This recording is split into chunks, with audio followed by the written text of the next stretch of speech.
in addition to identifying those people.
Good morning.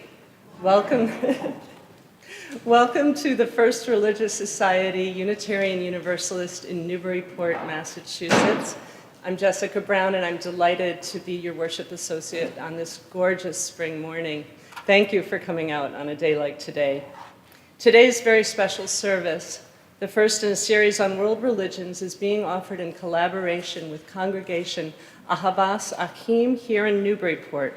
We are so pleased that Alex Matthews, its congregational leader, is with us today to co-lead the service along with Reverend Rebecca Bryan. Alex has been a member of Congregation Ahavas Achim since 2015 and has been serving as its congregational leader since 2019. In addition to his responsibilities there, Alex is a rabbinical student at Hebrew College in Newton, working towards his expected ordination next year. Alex brings a deep love of Torah, teaching, and Jewish tradition to community building in Greater Newburyport. And in his spare time, you can find Alex running, biking, or helping out at his wife Mac's Newbury farm. You may notice in today's service an echoing of the remarks and reflections from Reverend Rebecca and congregational leader Alex. Their design of today's service provides us with a beautiful opportunity to pay attention to the parallels and also the differences between our two faith traditions. And let me remind you that along with all of that, today is also New Members Sunday. We come together as a church community, online and in person, committed to love, peace, and justice. Our core values are authentic connection, courageous action, love, spirituality, and wonder. Our mission and our invitation to you all is to come as you are, journey together in love, act with courage, and transform our world. If you are visiting today or joining us for the first time, welcome. We're so glad you're here. And if you're joining us online, you will find a link to the order of service in your reminder email or just below the live stream window. I call your attention to the order of service and to the many events happening this week, lots of things to check out, and I'm just going to flag up two announcements. One is we would especially encourage you to attend, if you're able, the conversation today in preparation for our annual meeting on June 12th. These conversations are your chance to learn and ask questions about the proposed changes to the bylaws that we will be voting on at our annual meeting. And one discussion will happen today right after the service here in the sanctuary, and there will be a second discussion later today at 5 o'clock on Zoom. And again, details in your order of service. One last note, our annual auction is scheduled this year for Friday, June 10th at the Community Center in Newburyport. The auction team is busy planning and needs donations from us. There's so many creative ways you can contribute, so please visit the auction table at coffee hour or fill out a donation form on our website. Thank you. Every Sunday, we are reminded that it is such a blessing that we can gather, so let us give ourselves to it. Welcome once again. It is good to be together.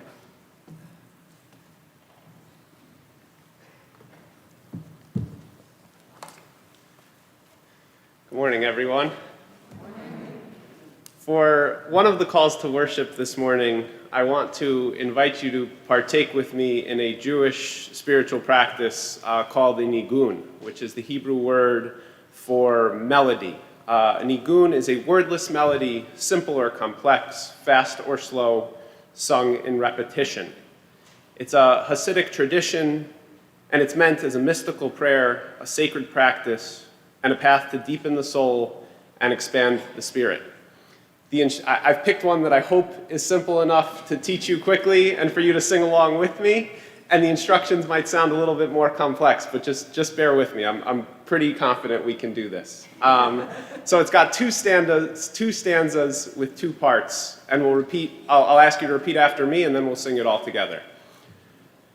Nai, nai, nai, nai, nai, nai.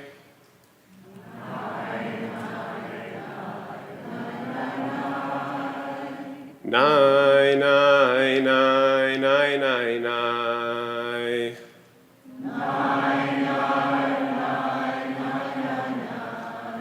I'm not surprised that you all are good at this. So that's the first part. We'll do it twice, and then we'll go into the second part. Yana nai nai nai nai nai nai nai nai.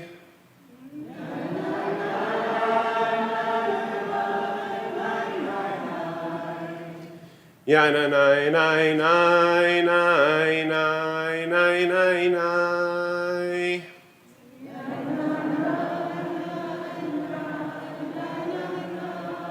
Great, and then we'll do both of those together and repeat them and repeat it twice. So we'll try it all together. I think you guys have the gist of it. Just do your best and let it take you wherever it's going to. We'll sing it together 2 or 3 times. Nai, nai, nai, nai, nai, nai. Nai, nai, nai, nai, nai, nai. Nai, nai, nai, nai, nai, nai. Nai, nai, nai, nai, nai. Yana, nai, nai, nai, nai, nai, nai, nai, nai. Yana, nai, nai, nai, nai, nai, nai, nai, nai. Yana, nai, nai, nai, nai, nai, nai, nai, nai. Yana, nai, nai, nai, nai, nai, nai, nai. Nai, nai, nai, nai, nai. Nai, nai, nai, nai, nai. Nai, nai, nai,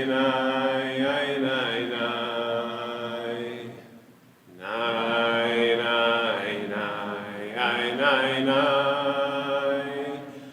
Nai, nai, nai, nai, nai, nai.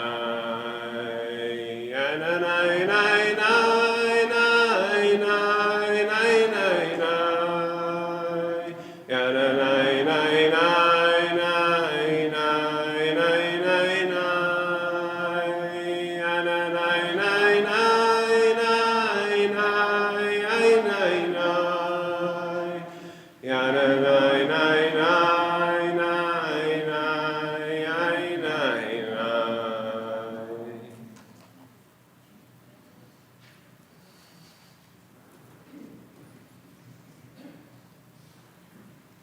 Now I'm supposed to speak. Thank you, Alex. Wow. It is good to be together. It is indeed. And welcome to this month of our exploration and experience and study of world religions. I am indeed honored to have Alex with us this morning. He is a fantastic colleague and a dear and deepening friend. It's also come to my notice as I welcomed folks this morning that we have guests with us from Chestnut Hill, Massachusetts, and from the UK. So how apropos that, in fact, as we open ourselves, our doors are open. And it is our new member Sunday. Our additional call to worship this morning is celebrating yet another tradition, the pagan tradition. It is a traditional prayer that is associated with Beltane, which is today. It is a Gaelic and pagan festival celebrating literally the midpoint between the spring equinox and the summer solstice. It is a festival of fire, protection of our deepest dreams, both outside and inside. And it is a festival of new birth, the maypole, each holding a ribbon of our dreams. The making of wishes. So I invite us to honor this tradition by surrendering into these days of spring, leading to summer, and allowing the wishes of our hearts to come forth. With these traditional words, dream that lies within the earth awakens now. Hope that sleeps, awaken now. The stars await, as so do I. Grow strong toward the sky. You are faithfully called to worship.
Please join in saying our chalice lighting words as Jessica lights the chalice. The words can be found in your order of service. We gather this hour as people of faith with joys and sorrows, gifts and needs. We light this beacon of hope, sign of our quest for truth and meaning in celebration of the life we share together.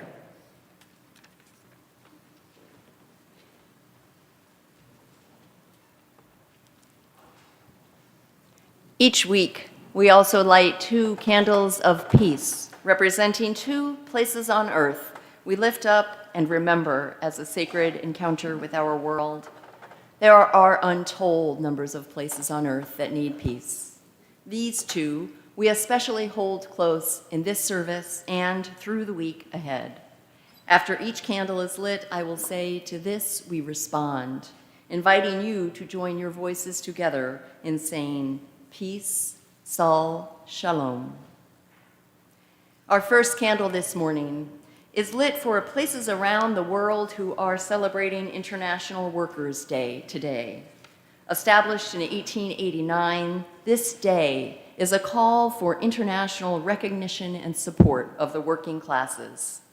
Also called May Day, Labor Day, or Workers' Day, and celebrated here in the United States in September, this holiday celebrates workers and the advancements that have been made for fair treatment and lifts up the progress that still needs to happen. Thank you, workers. We acknowledge all you do and your right to human rights and equitable working conditions, and we commit to doing what we can to help advance these changes. To this we respond, peace, Sal, Shalom. Our second candle this morning is lit for Newburyport, where there is currently opposition underway to a dance that is being organized by Newburyport Youth Services for LGBTQ+ teens. We applaud the commitment that Youth Services has to our LGBTQ youth, who are the most vulnerable, and we also know strong. We stand with you, Newburyport Youth Services and the city. We stand with these youth and their families, and we are proud and happy to be the new location for this dance, which will take place on May 13th. To this we respond, peace, Sal, Shalom. Please rise in body or in spirit, and let's join our voices in singing our opening hymn, number 360, Here We Have Gathered.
Please join in our affirmation of faith and doxology, the words of which can be found in your order of service.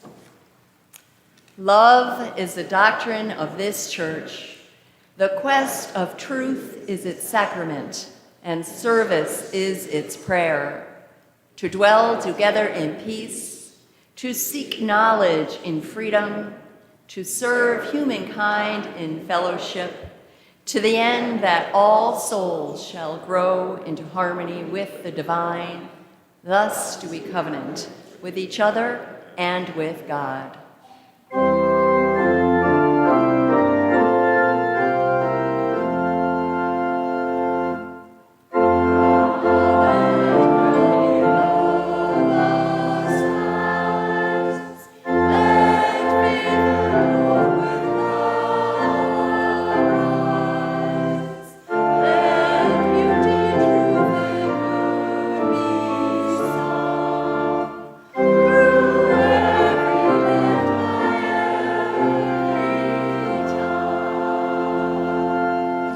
Please be seated.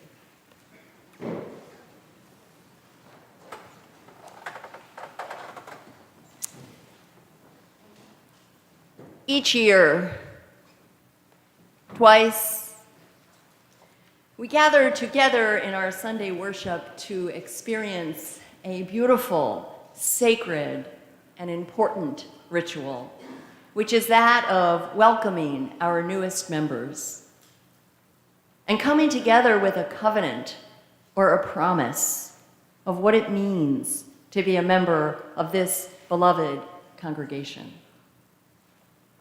What it means to be a member of this beloved congregation is that you belong. Ours is a religion that is based not on dogma, not on creeds, on no higher power, but the power of this gathered body. In so making that decision, we welcome you. We will be changed by you as we are by each other. It is the membership body that owns this congregation, that decides your future, that debates the hard decisions, that raises funds, that loves one another, that shows up for each other. It is indeed an honor and a privilege. So at this time, I would invite all of those new members to come forward here onto the chancel. And I'd also like to put out a special invitation to those of you who may have joined during COVID, who weren't able to participate in a live experience of what we're doing. We did do it online, but if you're here and want to join those, please do. And we can just spread across. And every time and every year when we do this, I also put out an open call to anyone who is so moved and has perhaps been waiting for the day or wondering if you feel ready now, please come forward. So I can see you all. So what we do at this time is we move into a covenant, a promise that is made between our members, our children and youth who are here. You have questions. I see heads nodding. And our guests who are here as well. We'll start with our newest members, and all of this is in your order of service. Do you, the newest members of our congregation, promise to bring your whole self to this congregation? This includes sharing your beauty, your gifts and talents, your pain, and the parts of you in need of healing, so that we may grow stronger as a congregation and more whole in our shared humanity. Do you bring a commitment to the principles of Unitarian Universalism?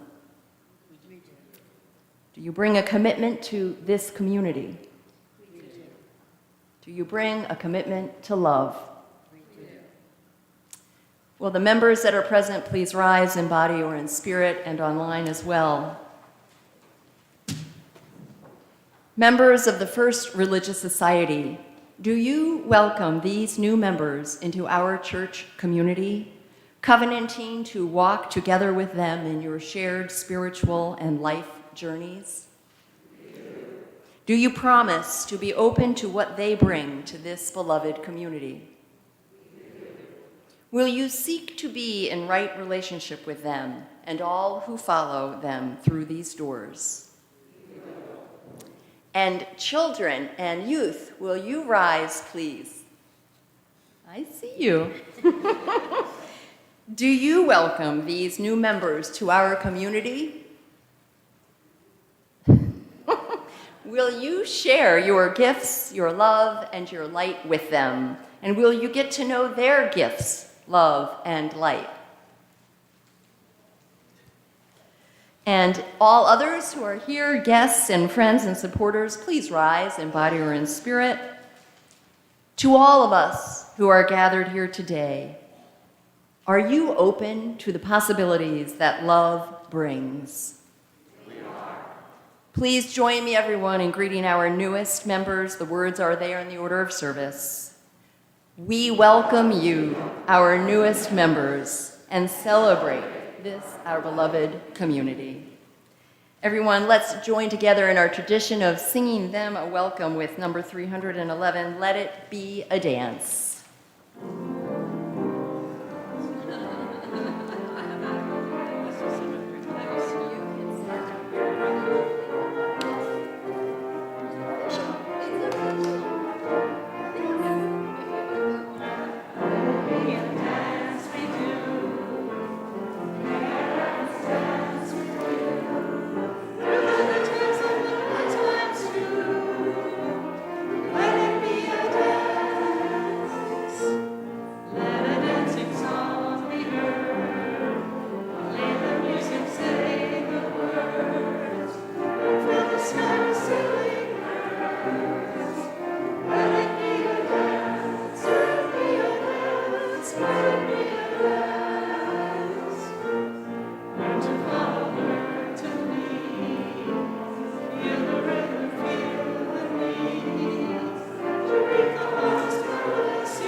Please be seated.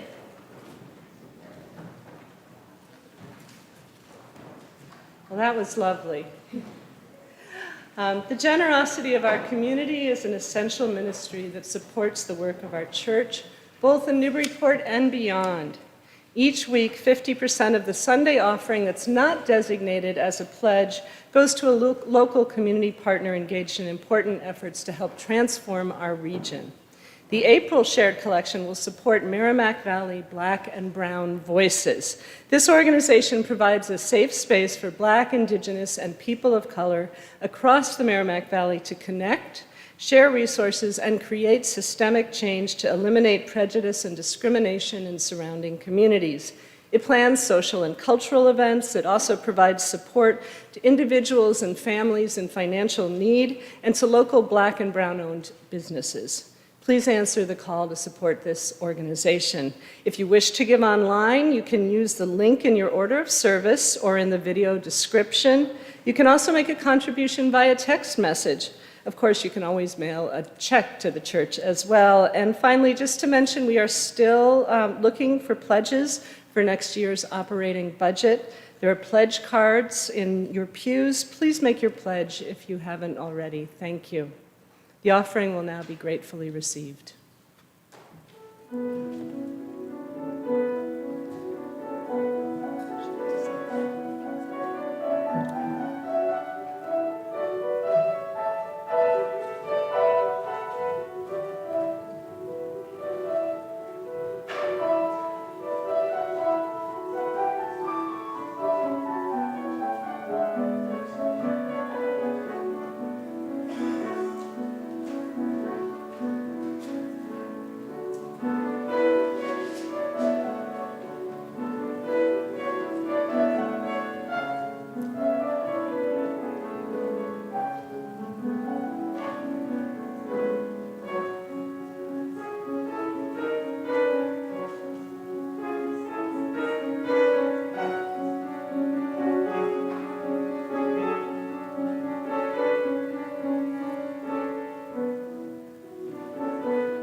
We are blessed by one another.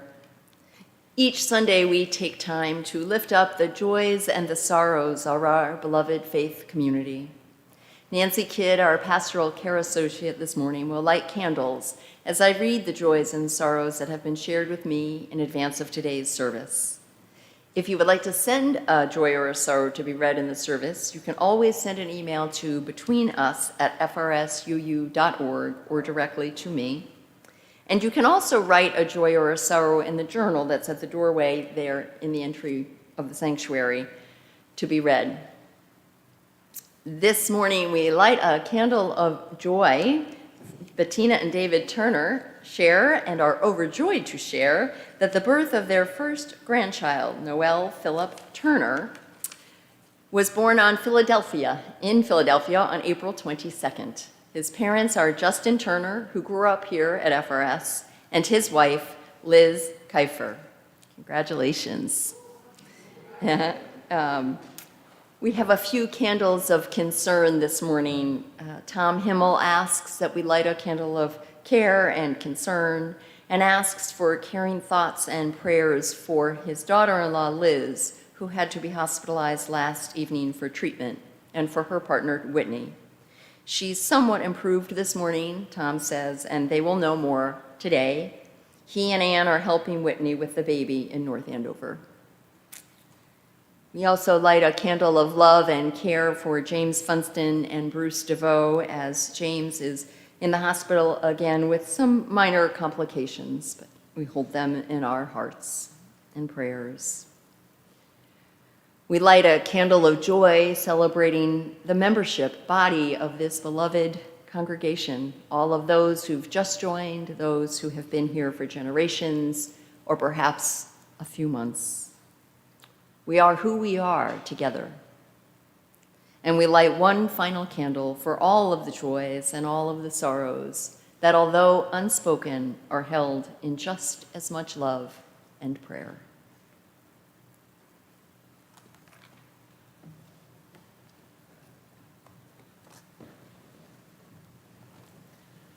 And I would like to follow up, especially those thoughts of care and concern and love, by sharing with you two parts of our traditional healing service, which we say in our services every week at the synagogue, and really give everyone an opportunity to think about all the different people they're holding in their hearts and minds, whether it's people whose names you know or just people out there in the world who you're thinking of. So I will first sing the Mishaberach prayer to a setting by the great Jewish musician Debbie Friedman, and then I will share the formal words of the prayer in English. If you know it, sing along. Mishaberach avoteinu mekor habracha limotenu. May the source of strength, who blessed the ones before us, help us find the courage to make our lives a blessing, and let us say, Amen. Mishaberach imotenu, mekor habracha lavotenu. Bless those in need of healing with refuah shalema, the renewal of body, the renewal of spirit, and let us say, Amen. May the one who blessed our ancestors, Abraham, Isaac, and Jacob, Sarah, Rebekah, Rachel, and Leah, bless and heal all those in need of healing, healing of body, healing of mind, and healing of spirit.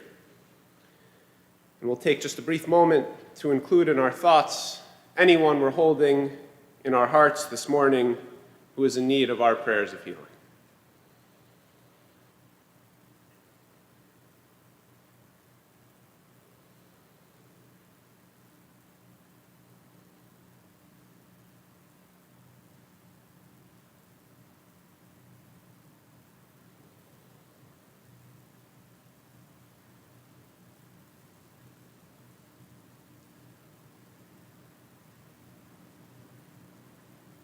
May the Holy Blessed One overflow with compassion upon them, to restore them, to heal them, to strengthen them, to enliven them.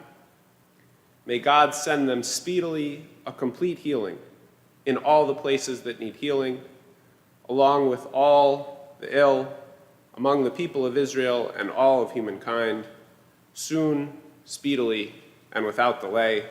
And let us say, Amen.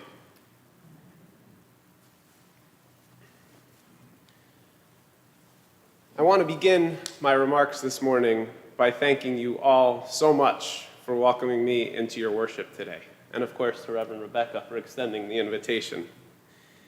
It is my pleasure to be here. Last time I was in this building, I only participated in the service from down there. This is a whole new perspective for me, and that was, of course, way back in March of 2020. So we can imagine how different things were, just a little over 2 years ago. And it's wonderful to be back, and it's especially heartening to see smiling faces coming back up to me, and also to hear your voices ring out in this beautiful building. So thank you for that. Rabbi Shimon ben Gamliel Omer, al shlosha dvarim ha'olam omed, al hadin ve'al ha'emet ve'al ha'shalom.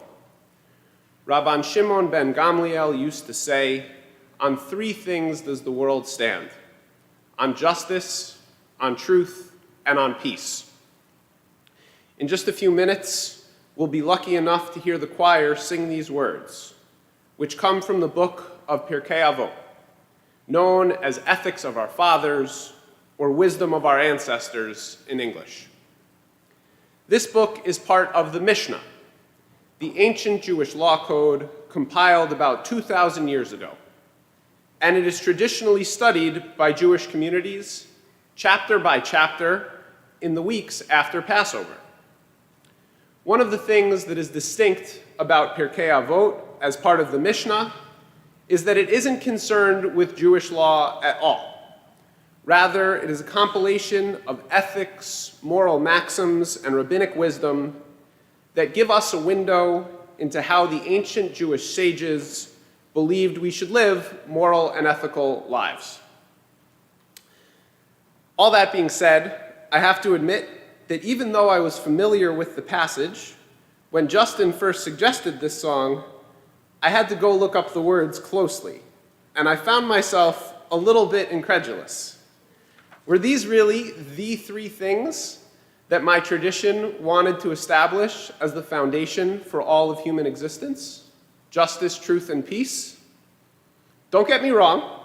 I recognize the tremendous importance of justice, truth, and peace. But for a book of Jewish wisdom aimed at Jewish readers, I was expecting a more uniquely Jewish take. Where is the Torah on that list? Does the Jewish world not stand on believing in only Adonai, our God? What about observing Shabbat, or any of the other countless unique Jewish practices that feel foundational to Jewish life? It turns out there is another very similar teaching earlier in this chapter of Pirkei Avot that addresses these questions. A different rabbi, Simeon the Righteous, also teaches that the world stands upon three things. In fact, he uses the same exact wording. The world stands upon three things: the Torah, the temple service, and acts of loving kindness. That was more along the lines of the teaching I was expecting. Much of ancient rabbinic literature is famous for its disputes. Two or more rabbis diving into the minutiae of text in order to come to a definitive ruling on Jewish law or practice. In these situations, the desired outcome is only one right answer. It's generally a zero-sum game. So there is a temptation to read these texts as two opposing hot takes. The world can only stand on three things. Which rabbi identified the correct three? Despite that, I'm confident that these rabbis aren't disagreeing, and their messages certainly should not be mutually exclusive. Rather, we are left to determine how these two teachings coexist. I believe that these two ancient rabbis were in fact in conversation with each other. Not literally, ideologically. They were exploring the interplay between the universal and the particular. They both wanted the Jewish people to be deeply committed to Jewish thought and practice, which were epitomized by Torah study and, at the time, temple service, and to use those tools, along with acts of loving kindness, as the building blocks for Jewish society.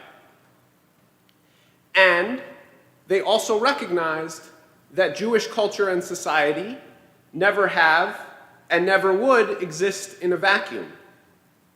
And so, were a non-Jewish neighbor to ask what this Judaism thing is all about, the answer would hopefully be, we believe in the pursuit of justice, truth, and peace. We manifest that through Torah, temple service, and acts of loving kindness. What are your strategies? I've been thinking a lot recently about the intersection of the particular and the universal in our different religious practices because of another unique set of three that occurred recently.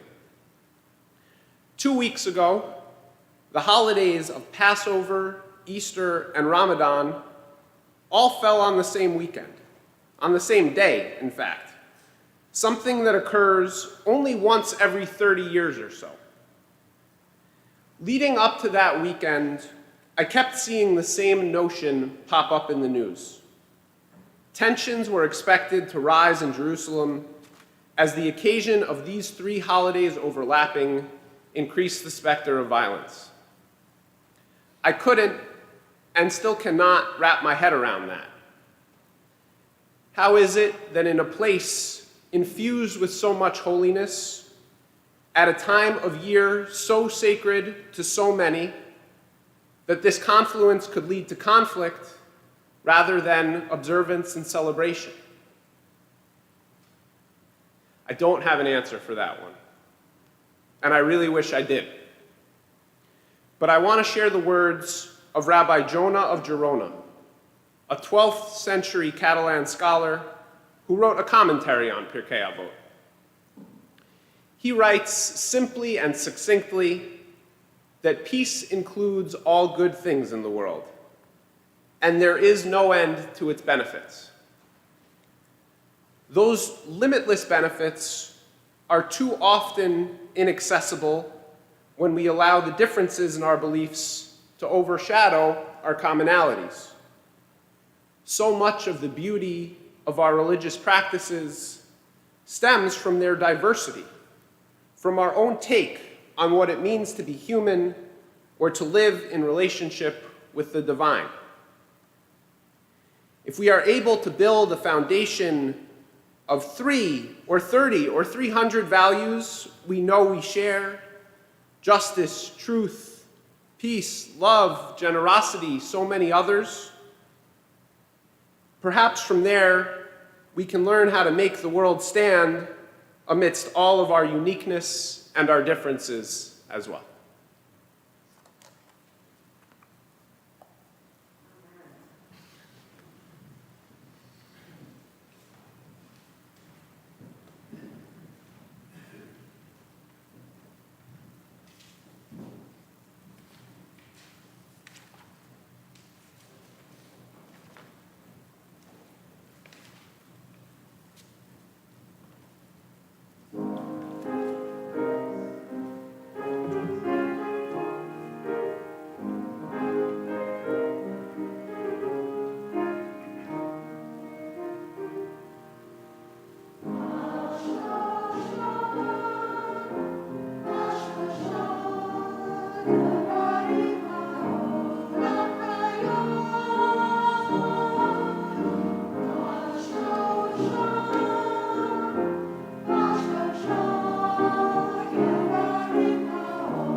Thank you, Alex. It was indeed a beautiful day when we'd already planned for him to be here, and then COVID happened. And we pivoted and we did it together there, and I had forgotten, that's right, there were no faces. It was that time. We're still processing, but it is indeed a delight to have you back in that way. And the many things we've done in between as members of the Seacoast Interfaith Clergy Association are dear and beloved. My first foray into transformative interfaith work happened immediately following 9/11. I had been taking classes focused on interfaith and learning the Abrahamic traditions at Hartford Seminary, where I lived at the time. Yet to be a full-time student at Andover Newton, that and subsequent ordination as a Unitarian Universalist minister were still a few years away. However, those experiences in interfaith work grew to be foundational to my call to ministry. Prior to 9/11, these classes that I was auditing were interesting. They were really interesting. I am a seeker and a lifelong learner. The classes were quenching my thirst for learning, especially about theology. The occurrences of 9/11 changed that forever. What had started out as an interesting learning became essential in my life as a mother of young children at the time, as a Unitarian Universalist, and ultimately as a minister. At the time, my children were going to a Montessori school in West Hartford, Connecticut. It's a very diverse school, close relations, not large in size, vast in its diversity. We noticed after what happened that some of the children were not coming to class.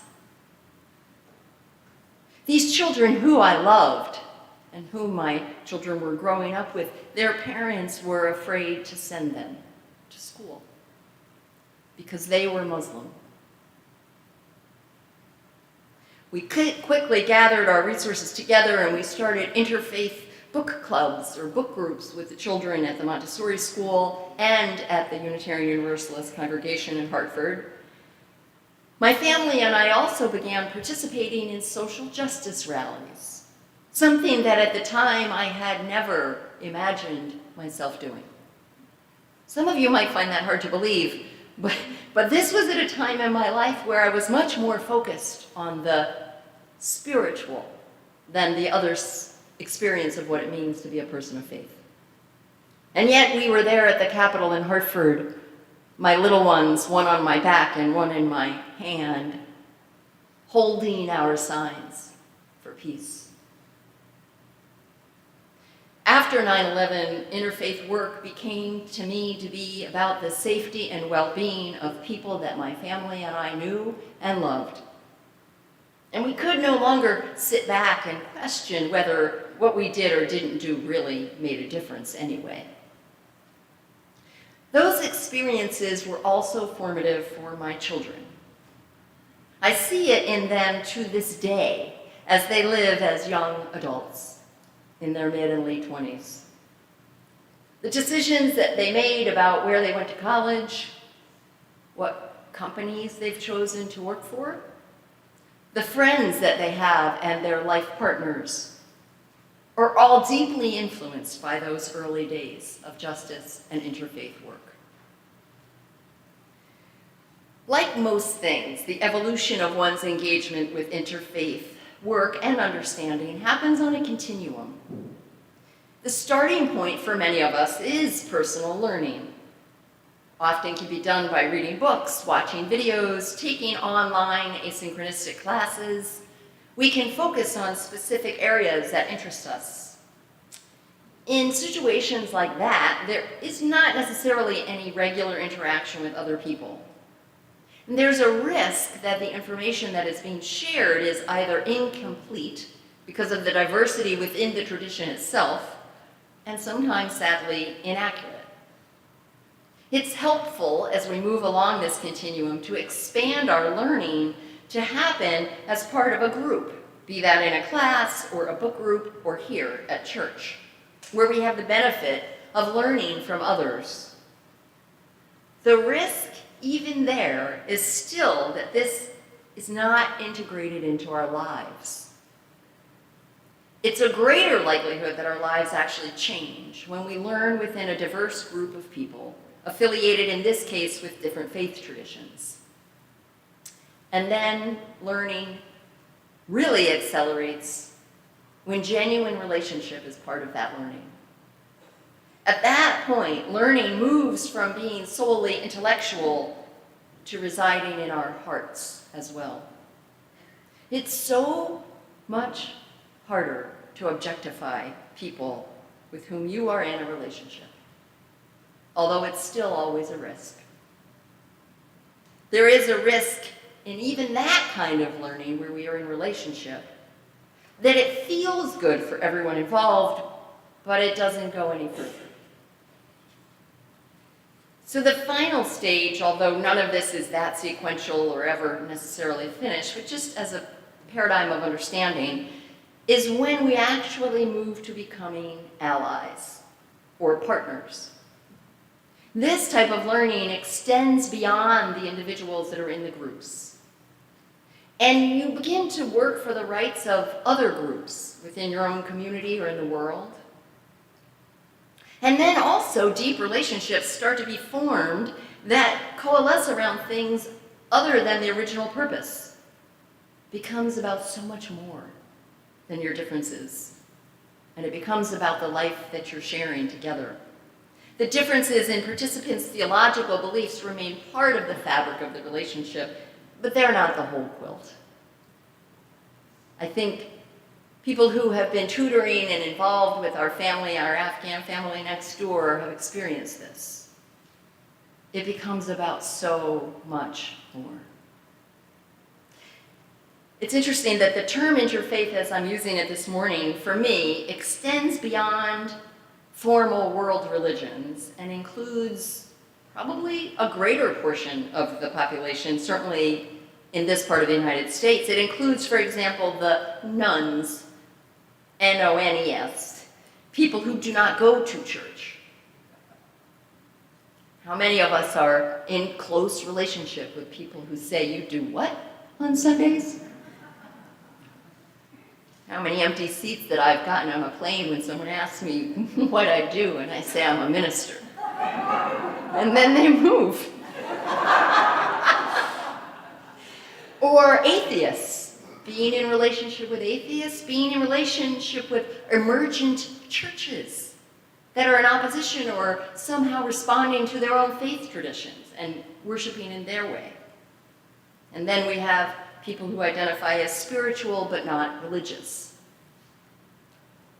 The point is, interfaith is really about all of us. Unitarian and Unitarian Universalists have a deep history of interfaith work. I want for a moment to focus on that through the lens of relationships with Jewish people. And this work has changed us as a faith body.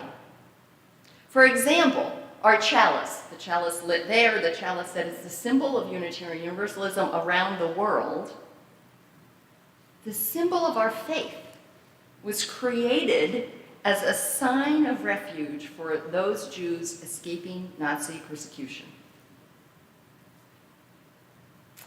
It was designed for the Unitarian Universalist Service Committee and used literally as a two-dimensional stamp that was put on documents that were helping Jewish refugees escape Nazi persecution at the start of World War II. And yet, it is the symbol of our faith today, around the world. One of the 6 sources of our faith is, and I quote, Jewish and Christian teachings, which call us to respond to God's love by loving our neighbors as ourselves. There's a group, Unitarian Universalists for Jewish Awareness, that offers education and community for people who come to our faith from Judaism and interfaith and multi-religious individuals and families. This group offers education and resources as well as community and worship for all of those folks and anyone who has an interest in Jewish UU theology, stories, heritage, and resources. Locally, we're blessed to have this rich and deepening relationship. You may remember and may have been a part of our congregational walk to Alex's building after the shootings at the Tree of Life Synagogue in Pittsburgh in October 2018. I had only arrived in August that year. It was one of the first things we did together as a congregation after that arrival. It was so clear to me that night when so many of you showed up with very little notice. You gathered outside of the sanctuary and we marched over together to join hundreds of other people in this community to demonstrate our support. So many so that in fact, we couldn't all get into the building. It was overflowing not only with us, but with many in this community. It was a beautiful, though of course tragic, experience. It is clear to me that interfaith is deeply regarded and understood here for its potential, its possibilities, its privilege, and dare I say, its responsibility. We are indeed honored to have you with us, Alex, and we look forward to the journey to come. Amen. Let's rise in body or spirit and join in our closing hymn, number 318, We Would Be One.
Please join in our unison benediction. The words are in your order of service. May the love which overcomes all differences which heals all wounds, which puts to flight all fears, which reconciles all who are separated, be in us and among us now and always.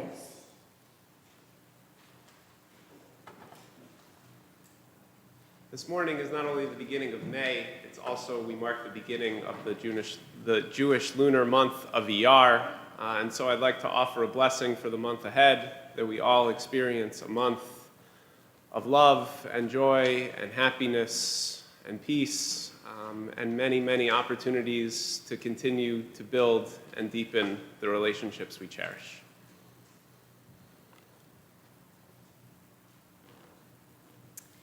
And before I offer my blessing, I just want to again invite and encourage everyone who's able to stay for this congregational conversation about these changes for the annual meeting. I will actually not be staying so that you can do your work together. So, my friends, as we depart this morning, may we go recognizing the gifts we are given so freely, the gifts of the sunny day, the gifts of this beloved community, the congregation, the relationships we cherish, as Alex said.